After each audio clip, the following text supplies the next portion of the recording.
ఎర్రిపల్లె గ్రామంలో ఈరోజు నేను ఏజెంట్గా కూర్చోవాలని వెళ్తుంటే ఎర్లీ మార్నింగ్ 6 o'clock అక్కడ టీడీపీ ఇన్ఛార్జి తూగుట్ల మధు గారు వచ్చారు. అక్కడ మాట్లాడుతున్నాము.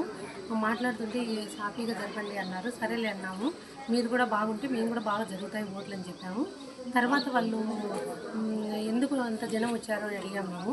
అడిగితే వాళ్ళు వచ్చి వేరే అటాక్ చేయడానికి ఏజెంట్లు లేకోకుండా ఓటర్లను అడ్డగించి ఏజెంట్లను కూర్చోబెట్టకోకుండా పోలీసులు వాళ్ళు కూడా వాళ్ళకి సపోర్ట్ చేస్తూ మాకు సపోర్ట్ లేకోకుండా వాళ్ళకి సపోర్ట్ చేస్తున్నారు. అది బయట జనం వచ్చి 350 మంది జనం తీసుకొచ్చారు. ఒక చిన్న ఊరు గ్రామం మీద 650 ఓట్లు ఉండే గ్రామం మీదకి 350 మంది మనుషులు తెచ్చి అరాచకాలు చేసి చాలామందిని కొట్టారు. ఆడవాళ్ళని అనుకోకుండా అమ్మాయిలను పెళ్లి కాని అమ్మాయిలను కూడా కొట్టడానికి చేతుతున్నారు. ఇది ఎక్కడే అరాచకం. ఎన్నికల కమిషనరు నిద్ర లేవాలి, మాకు న్యాయం జరగాలి అని మేము కోరుకుంటున్నాము.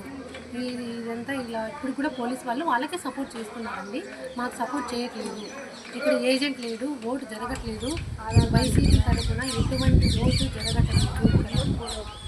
వాళ్ళంతా వాళ్ళే టీడీపీ ఏజెంట్స్ వాళ్ళే వేసుకుంటున్నారు. బయట జనంతో వాళ్ళే ఓట్లు వేసుకుంటున్నారు. ఇక్కడ మా ఓటు అనేది జరగట్లేదు. ఎర్రిపల్లె గ్రామంలో ఎటువంటి వాల్యూ లేదు.